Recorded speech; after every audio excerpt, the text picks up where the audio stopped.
The BIGTREETECH Pad 7 is a 7-inch Klipper-based touchscreen that dramatically boosts printing speed while keeping surface finish impressively clean and consistent. Its open design lets you swap or tweak firmware from a memory card or universal serial bus drive, which is ideal if you like to fine-tune Klipper setups for different printers.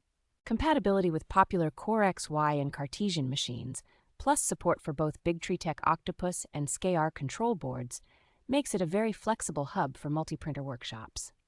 The built-in CB1 compute module can be replaced with a compute module 4 to tap into the Raspberry Pi ecosystem, including desktop-style use, media playback, and general internet access.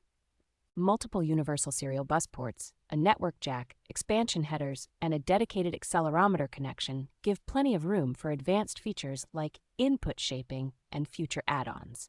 Integrated stereo speakers with physical volume buttons and a standard 3.5mm audio jack turn the Pad 7 into a surprisingly capable little multimedia panel beside your printers.